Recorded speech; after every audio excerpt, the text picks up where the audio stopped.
Halo, halo, apa kabar? Assalamualaikum warahmatullahi wabarakatuh. Senang sekali saya Harus Arif bisa kembali menjumpai Anda semua.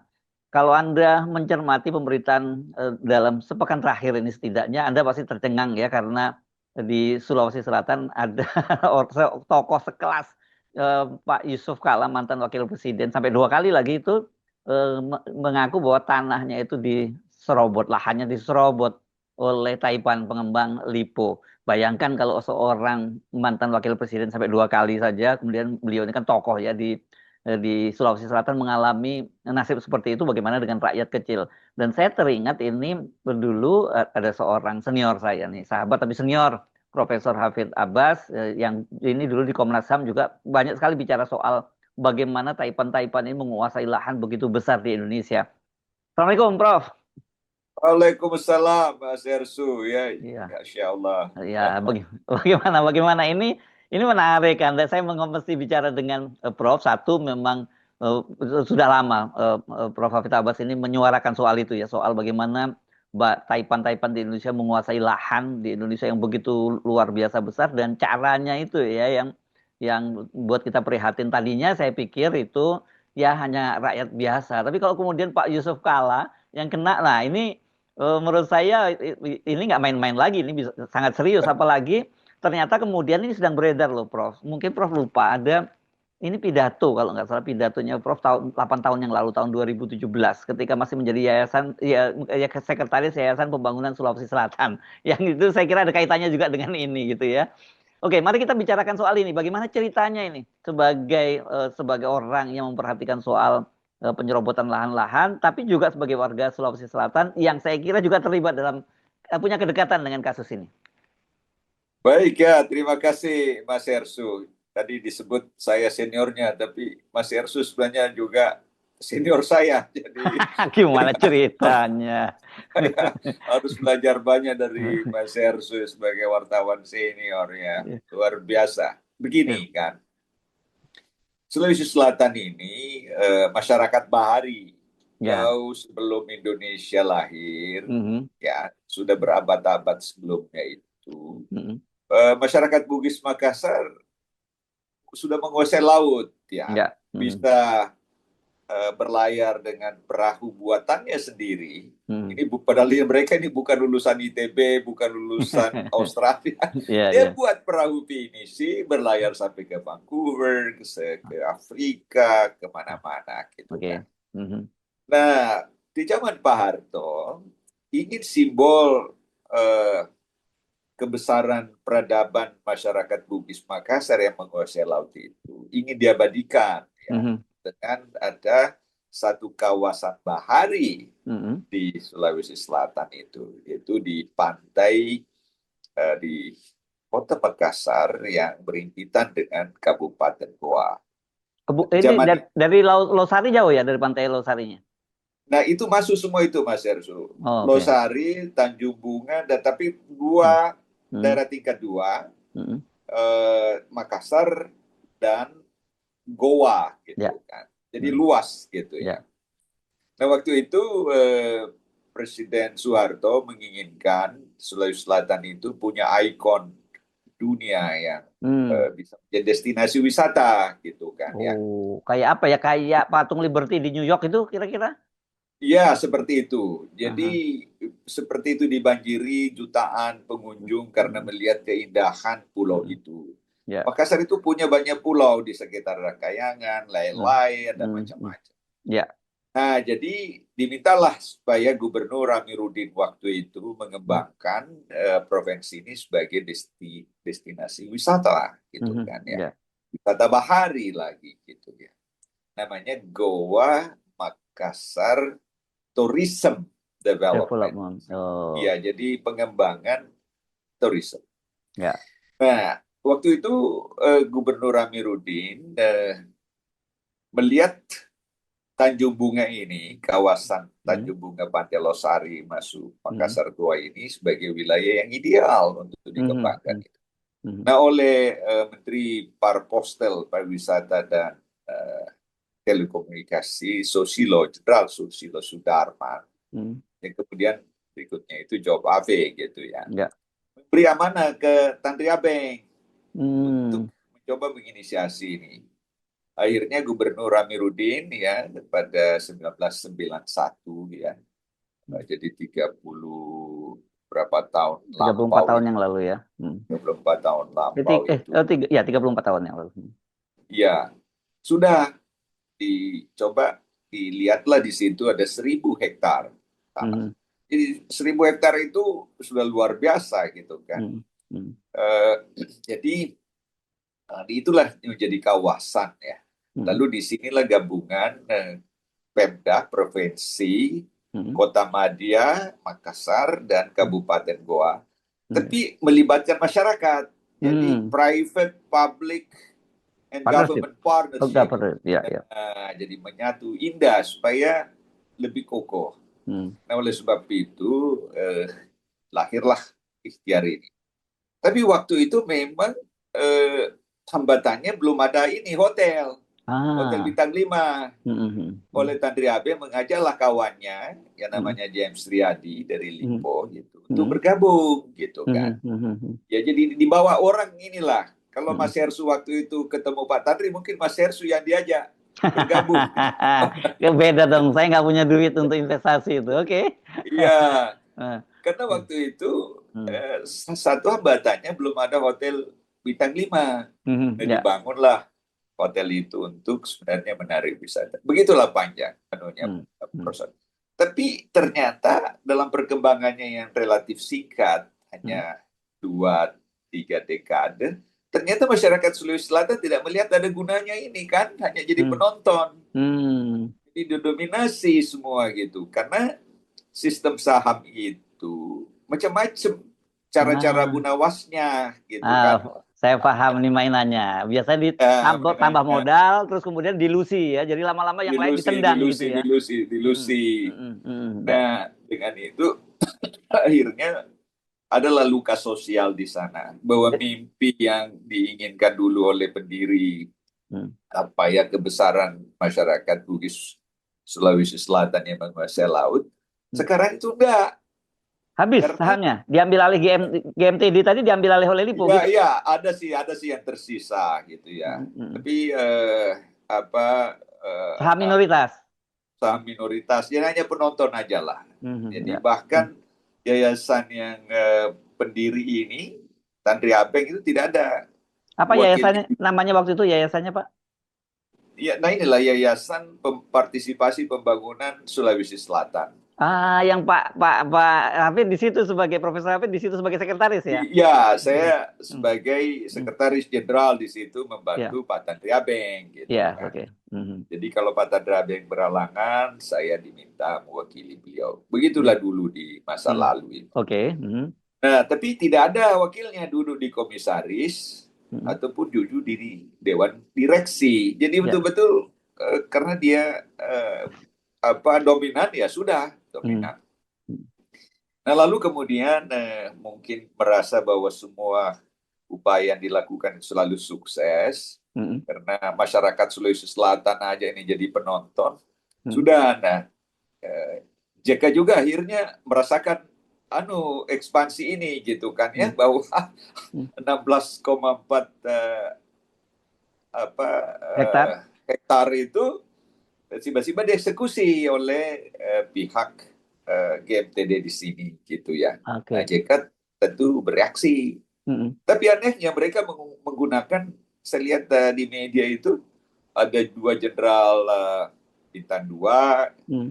ada 2 marinir juga gitu ya dari Angkatan Laut juga bintang 2 gitu, dan juga polisi. Jadi mereka ini pengusaha-pengusaha ini selalu menggandeng kekuasaan ya Mhm. untuk Mhm. menggusur rakyat, menyiksa Mhm. rakyat begitu. Itu Mhm. terjadi di Pulau Rempang, terjadi Mhm. di Pik 2, Mhm. terjadi di seluruh Indonesia. Jadi masyarakat lokal itu hanya jadi the last receiving hand, ya, Mhm. menunggu belas kasihan dari para pendatang yang Mhm. menguasai wilayahnya, gitu ya. Mhm. Mhm. Nah ini kalau ini terus dibiarkan Indonesia bisa bubar ini, gitu kan. Oh, oke. Ini Bahaya. ya ya. Ini dan yang ini yang kena sekali ini Pak Pak Yusuf Kala ya, dan mereka kelihatannya nggak peduli juga dengan Pak Yusuf Kala gitu. Iya, karena Hmm. mereka sudah terbiasa semua lain ini gampang kan kalau Hmm. misalnya ada masalah-masalah yang dihadapi, Mas Hersu tahulah ya, apa Hmm. sih yang tidak bisa diselesaikan oleh mereka yang Hmm. punya kekuasaan. Ya. Dan mereka itu kan betul-betul ya melaksanakan hukum Darwin. Siapa yang kuat, dia menguasai Hmm. segala-galanya gitu kan. Ya, ya, ya. Survival of the fittest. Ya, ya, ya, Saya ya. kalau berperkara dengan penduduk lokal melalui jalur hukum, tidak Hmm. mungkinlah menang karena sudah didesain Hmm. sedemikian rupa. Ya, Saya ya, ingat ya. dulu waktu saya di Ketua Komnas HAM, ada namanya Dengkebo yang terakhir dia tidak mau digusur begitu, tapi akhirnya juga digusur paksa. Hmm. Jadi begitulah sebenarnya situasi yang terjadi gitu ya. Jadi Hmm. Pak kali ini Pak JK bereaksi.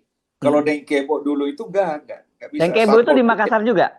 di Makassar itu yang Hah? terakhir yang tidak mau Hmm. tinggalkan tapi akhirnya juga pindah. Hmm. Jadi ya ini formula yang selalu sukses Hmm. dilakukan.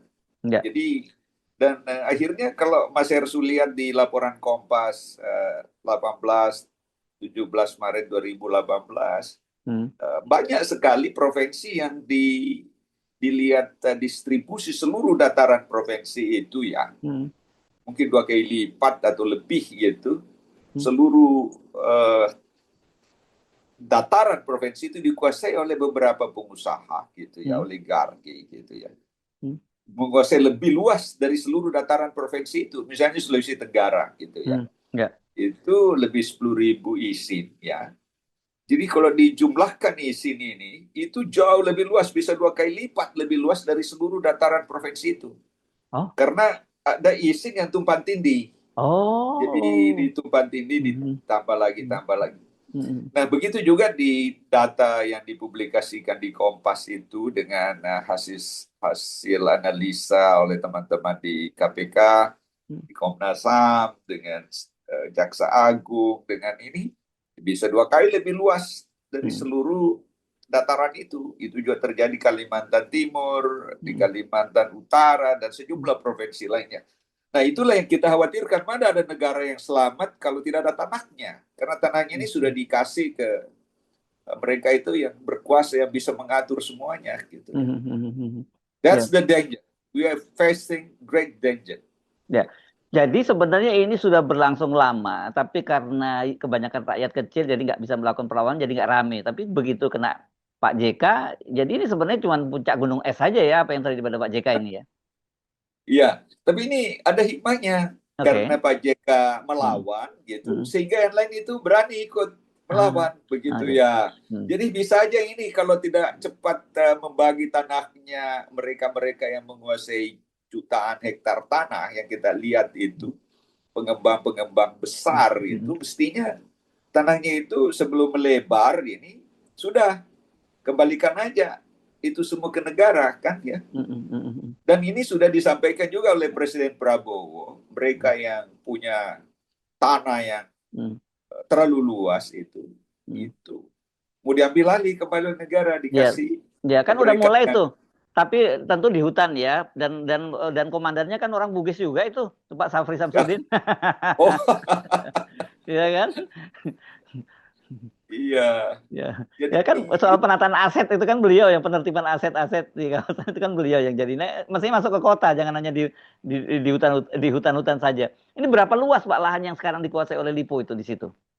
sebenarnya masih mereka ingin mengembangkan lagi lebih luas lagi. Hmm. Yang sudah diberikan itu di GMTD 1.000 hektar. 1.000 hektar. Tapi sekarang dalam proses lagi ingin menambahkan menjadi 1.500. Mungkin nanti bisa lebih luas lagi. Ya, Sebab dalam terminologi itu Greek does not have any limit. Keserakahan itu tidak punya seragam. batas. Iya, iya. Gitu. Jadi sekali lagi Itu ini mereka mendapatkan 1.000 hektar ini tadinya sebenarnya itu adalah kerjasama dengan Yayasan untuk Kesejahteraan Masyarakat Goa dan Makassar dan Goa itu ya, Goa dan Makassar ya. Tapi kemudian melalui rekayasa kepemilikan saham, dilusi dan akhirnya semua dikuasai oleh mereka gitu ya prosesnya. ya, jadi Pemda Provinsi Sulawesi Selatan, Nah, Pemda Goa, Kabupaten Goa, nah, Pemda Makassar. Makassar ya, itu ada 700 hektar nah, wilayah nah, tanahnya hmm, dan Goa 300 hektar tapi ingin hmm, ditambah lagi. hmm, Dan kalau kita lihat dalam proses pembebasan lahan itu ya dengan 1.000 hektar di masa lalu itu harganya kompensasinya 1 meter itu hanya 2.000 2.000 rupiah perak. perak. Waktu Ya, itu kan ya, sudah ya. lama. Oke. Tapi sekarang dijual dengan harga 30 juta, 20 Oh. juta per meter. Jadi Oh. sebenarnya sudah berapa ribu triliun keuntungannya gitu ya. Jadi dengan itu sebenarnya ya masyarakat Sulawesi Selatan jadi penonton aja. Karena dia kan sahamnya sangat kecil. Dan toh kalau ada profitnya, dividennya itu udah dibagi, di hold dulu karena mau Di hold dulu investasi untuk investasi lagi. investasi, ya, ya, ya, ya, ya. Iya, iya. Jadi ya itulah model eh, penguasaan Ya, lahan-lahan di seluruh Indonesia. ya. Ini saya ulang lagi pelan-pelan ya supaya supaya sama-sama kita saling paham ya. Jadi ini tadinya ada Yayasan Goa Makassar Tourisme Development tadi, yang itu kemudian Pak Tanri Abeng ada di situ, dan juga provinsi dan kemudian kabupaten juga ada di situ, begitu ya, Pak. Iya, iya. Terus kemudian ya si ini diundang lah untuk masuk ikut bergabung, begitu ya, Pak James Riyadi gitu. Tapi kemudian di tengah jalan prosesnya biasanya itu mereka store model baru lagi untuk ekspansi, dan kemudian lama-lama karena nggak store saham, ya sahamnya nggak store modal, sahamnya terdilusi gitu kan polanya ya. Ya, pokoknya banyak sekali cara-cara Oke. yang sulit kita pahami begitu. Akhirnya Terlalu complicated gitu ya. jadi masyarakat betul-betul apa gitu ya, masyarakat di bawah ini hanya jadi penonton aja Ya, gitu ya, kan. oke. Nggak ada lagi gunanya gitu bergabung dengan cara-cara begini gitu Ya. kan ya. Jadi aset negara ya, karena ini bukan milik pribadi ya. Negara hadir di situ untuk memberi masa depan Sulawesi Selatan ini mengembangkan turisme. Ya. Tetapi eh, itu tidak terwujud Apa yang karena dibangun di situ sekarang, yang dibangun? Apa? Perumahan, rumah sakit, atau apa yang dibangun?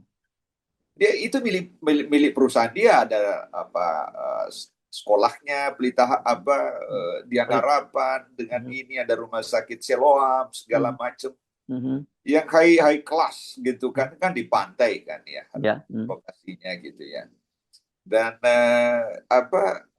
harga tanah kan besar ya sangat mahal ya dan dibangun ruko dibangun rumah-rumah gitu ya dan sehingga di situ terkesan bahwa misi untuk menempatkan kawasan ini sebagai destinasi wisata dunia, seperti halnya Cape Town, gitu ya, di Afrika Selatan, seperti halnya Liberty Island di New York, seperti halnya di Florida, seperti halnya di pantai di Pattaya di Thailand dan seterusnya.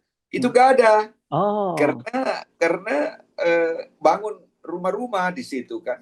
Nah ya. kalau mau membangun ruko, membangun rumah itu eh, kontraktor kelas RT RW itu bisa juga buat ruko. Saya kira Mas Hersu bisa juga buat apalah rumah-rumah gitu Iya, ya. iya, iya, iya. Banyak tukang kasih ini. Jadi bukan itu yang didambakan oleh Pak Harto. Ingin ada destinasi wisata dunia Mm, yang membanggakan, mm. yang melambangkan kebesaran peradaban bahari masyarakat Sulawesi Selatan. Ya, Tapi ya. di sana itu simbol bahari itu gak ada karena yang ada hanya patung-patung kuda. Oke. Apaan itu Iya, yang iya. bukan itu budaya Bugis. Budaya Bugis itu Prabu Finisi di Ah, situ. iya, iya, iya. Pertanyaan saya, siapa penghuninya? Jangan-jangan itu inklusif juga, eksklusif juga penghuninya. Iya, betul, karena harganya mahal. Hmm. Iya kan? Hmm. Kalau harganya sudah tidak terjangkau oleh masyarakat di Hmm. sana gitu kan Ya. ya. Kalau harganya misalnya 30 juta per meter, ya miriplah dengan PIK 2 gitu ya. Oh, iya, Atau iya. PIK 1 gitu Hmm. ya. Hmm. Ya, jadi kadangnya mirip-mirip. Ini Indonesia ini seperti begitulah semua, ya. Kayak seragam ya. Hmm. Jadi mau menguasai ini polisi, TNI, ya Hmm. semua angkatan apa gitu digerakkan. Seperti Hmm. inilah yang menyerbu tanahnya Pak JK itu kan ya. Hmm. Bayangkan ya, Hmm. berapa orang bintang 2 gitu datang gitu ya. Hmm. Dan polisi apa semua di sana yang menyerbu itu gitu ya. Jadi Dan kekuasaan itu menjadi apa security-nya ya Bodyguard satpamnya lah lah, ya, bodyguardnya lah ya gitu ya. bodyguardnya lah, Mhm. bodyguardnya. Mhm. Dan tentu ini cara-cara yang eh, apa-apa kaitannya dia datang di situ, ya kan? Ya, ya. Enggak, Bukan dari pertahanan. ya, Ya. dan yang menarik mereka nggak peduli ya dengan Pak Yusuf Kalla gitu ya. Oh ya, karena dia merasa powerful, dia Oh. berhasil Oh. menguasai semua kan dengan cara apa saja gitu. Bayangkan aja tuh lihat PIK 2 kan, Mhm. Mas Hersu kan nggak ikut mencabut pagar bambu, pagar di PIK 2. Enggak. Tapi setelah Mas Hersu pulang itu kan ternyata direklamasi Iya, karena iya. dilindungi oleh oligark ini, dilindungi oleh pasukan politik, pasukan bersenjata, semua gitu kan ya. Mhm. Jadi Indonesia ini sebenarnya kalau kita bandingkan dengan penjajahan Belanda, Mhm. Belanda itu menjajah Indonesia, tidak menguasai seperti ini. Mhm. Yang kalau di Jakarta sebagai contoh ya, yang diambil itu sedikit, Mhm. hanya berapa meter lah gitu, Mhm. hanya diambil menteng ya kan. Mhm. Tapi kalau ada dari Maluku dikasih Kampung Ambon, Mhm. luas, jauh lebih luas dibanding Menteng. Ada dari Sumatera kasih Kampung Melayu, Mhm. ada dari Sulawesi kasih Kampung Makassar yang di Ya, apa ada itu di NT Manggarai ya. Kenteng dan Manggarai. Mhm. Jadi begitu. Jadi sebenarnya itu kalau oligarki-oligarki ini mau belajar Pancasila di penjajahan Belanda itu jauh lebih mulia lah akhlaknya ya Ya, ya. dibanding dengan keadaan saat ini gitu ya. Mhm. Kenapa sih terlalu serakah gitu Mhm. ya? Memaksa orang meninggalkan Pulau Rempang karena ada orang Cina mau membangun pabrik kaca ya atau Ya, pabrik ya, apa. ya. Mhm. Mhm. So that's the danger. Mhm. Ya.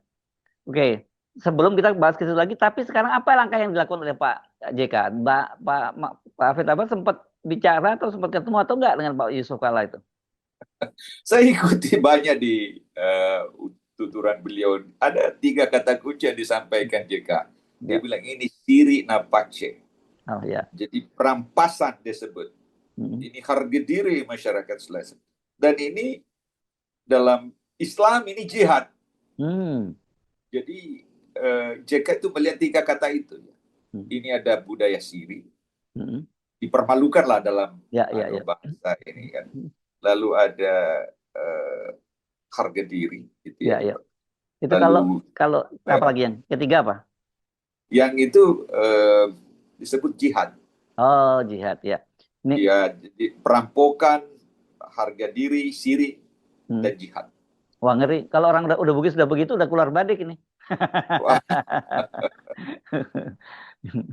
Ya, di Jawa juga ada kan soal filosofi soal tanah itu ya. Sadumuk batuk sanyari bumi yang dipertahankan sampai mati. Kan ada juga sebenarnya di banyak suku soal soal tanah itu soal harga diri itu, soal kehormatan yang bisa dibela sampai mati itu. iya. Dan ini sedikit ya Mas Ersu ya, refleksi ini ya. Ya, Eh, pada pada saat saya di Komnas HAM gitu ya. ya, 2012-2017 gitu ya. Komnas HAM itu seperti pasar gitu ya, dibanjiri pengadu dari seluruh tanah air. Ya. Ada orang jalan kaki dari mana-mana datang mengadukan. Yang diadukan itu ada 3 substansi. Mereka Mhm. tidak memperoleh keadilan, gitu Mhm. kan. Yang kedua, mereka tidak punya lagi sumber kehidupan. Sumber kehidupan, mata pencariannya sudah tidak ada, sumber nafkahnya tidak ada. Dan mereka tidak memiliki rasa aman. Mhm. Siapa yang melakukan 3 kekejaman ini, hilang Mhm. sumber kehidupan, hilang rasa adil, dan hilang rasa aman. Itu Mhm. yang dikeluhkan substansinya. Yang Ya. dilakukan ini yang paling tinggi polisi. Hmm. 35-37% dari kalau 10.000 dapat dibayangkan sih. Ya. Lalu sesudah itu adalah Pemda, Mhm. Bupati, Wali Kota, ya Pemda lah yang juga Mhm. melibatkan institusi vertikalnya di pusat gitu Ya. kan. Dan yang ketiga, yang kedua itu oligarki, Mhm. pengusaha, karena dia juga Mhm. punya preman. Yang ketiga Mhm. ini adalah Pemda. Karena Pemda itu punya kewenangan untuk memberi ini apa lahan-lahan ini untuk Hmm. dikuasai oleh mereka gitu kan. Aha. Nah, jadi tiga ini yang menjadi apa tempat mereka berlindung. Jadi tapi Mereka, dua-duanya semua diberikan ke oligarki ya, baik polisi maupun Pemda itu akhirnya ke tangan oligarki semua kan gitu. ya jadi tiga ini, ya semuanya lari ke oligarki. Hmm. Ya, ya, ya. Nah, kalau ini kita mau selamatkan Indonesia ini, saya kira bagusnya itu ikuti ini ya, Mas Ersu, Hmm. pengalaman Afrika Selatan. Ya, gimana tuh, Prof? Afrika Selatan itu waktu Mandela ya Hmm. jadi presiden, karena yang menguasai seluruh tanah-tanah di Afrika itu kelompok minoritas, hanya kelompok Afrikaner kulit ya, putih namanya Afrikaner. Afrika. Ya, ya, ya. Ya, ya. Hmm. Jadi apartheid. Ya. Jadi sekitar hampir 7% jumlah penduduk kulit putih itu menguasai 90% tanah-tanah. Jadi kulit hitam itu penonton gitu kan. Ya mirip lah Di ya di Indonesia berapa masyarakat. persen yang mereka sekarang kuasai ya, Prof? Kalau dilihat laporan BPN itu, kalau dihitung ini aja 50 juta hektar tanah itu dapat dihitung jari gitu ya. Hmm. Bahkan ada tadi saya lihat di situ hanya 60 keluarga itu menguasai 46% tanah gitu ya, non hutan gitu ya. Hmm. Bayangkan itu kan ya. Ada Ya. satu perusahaan menguasai ya, tadinya itu saya pikir hanya 5,2 juta hektar. Hmm. Hmm. Tapi setelah kami selesai di Komnas HAM itu naik ternyata 9,5 juta hektar. Luar biasa itu. Siapa ini yang pernah disebut kalau 5 juta itu kan Sinarmas. Yang ini siapa yang dimaksud? Ya, jadi bisa dibaca laporan itu ya. Ada juga Nah. yang muncul dalam laporan Rahel, pelapor khusus masalah pertanahan PBB Hmm. gitu ya. Ya, ya. Lihat bagaimana ini berapa Hmm. 16 perusahaan itu Hmm. di wilayah Jabodetabek aja itu menguasai 60% Oh, tanah gitu ya. ya, ya. Nah, kembali pada tadi untuk Indonesia masa depan. Ini mudah-mudahan Bapak Hmm. Presiden Prabowo gitu ya Hmm. bisa menyelamatkan Indonesia dari ketimpangan distribusi Hmm. pertanahan ini. Hmm. Kalau pengalaman Afrika Selatan, ya begitu Mandela berkuasa, dia memberlakukan dua hal. Hmm. Satu adalah Equity Act, undang-undang pemerataan, Hmm. undang-undang yang adil gitu ya. Hmm. Jadi tanah yang dikuasai oleh mereka yang terlalu banyak ini direstribusi kembali gitu ya. Sama Hmm. dengan semangat yang disampaikan Presiden Prabowo. Tanah-tanah ini mau diambil kembali. Dikasih mereka yang miskin gitu ya. Hmm. Hmm. Yang kedua, gitu dia buat lagi BEE, Broad Based Black Economic Empowerment. Hmm. Jadi ekonomi itu harus berpusat pada pemberdayaan, pada kesejahteraan masyarakat Kulit yang hitam. tertinggal, yang disiksa oleh rezim apartheid. Kulit hitam Nah, ya kalau pada waktu itu ya, berarti ya. ya, dan akhirnya selamat. Hmm. Hmm. Ya. Jadi mudah-mudahan ini apa mereka yang Ya. menguasai semua tanah-tanah yang terlalu luas itu Hmm. dapat diambil oleh negara. Hmm. Sebab misalnya GMTD ini ya, yang Hmm. 1.000 hektar itu, kalau masih misalnya ada bagian yang tidak dikuasai lagi oleh Hmm. pihak eh, mereka yang terlibat di GMTD ini, gitu ya, Hmm. tidak dimanfaatkan lahan-lahan itu, dan sudah hak guna bangunannya gitu ya, Hmm. HGB, Hmm. HGU ya, hak Ya. guna usaha Usaha. itu, itu diambil aja kembali oleh negara karena sudah lewat Ah. 20 tahun.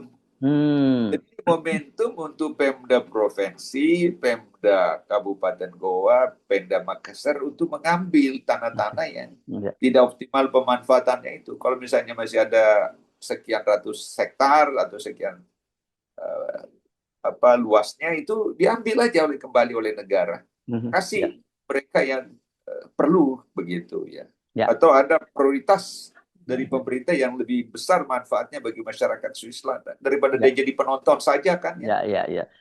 Jadi ada hikmahnya ya kasusnya Pak Yusuf Kala. Tapi kita belum tahu bagaimana akhirnya nanti gitu ya.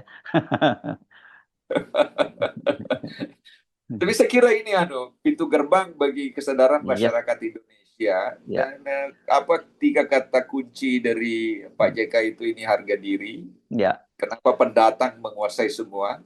ya, Lalu ini perampokan karena ya. nyata-nyata saya miliki tapi Hmm, tiap kali segala macam hmm, terus ternyata diserobot dengan hmm, menggunakan kekuatan hmm, bersenjata gitu. hmm, hmm. Dan yang ketiga ini disebut Jihad, perampokan. jihad. Jadi Yang ketiga perang ya, ya jihad, jihad, ya, jihad, ya, hmm, ya. jihad. Oke. Baik, kita tunggu kelanjutannya, Prof. Ya. Sampai ketemu lagi, Profesor Hafid Abbas, mantan Komisioner Komnas HAM, dan beliau juga guru besar di Universitas Negeri Jakarta. Assalamualaikum warahmatullahi wabarakatuh. Waalaikumsalam warahmatullahi wabarakatuh.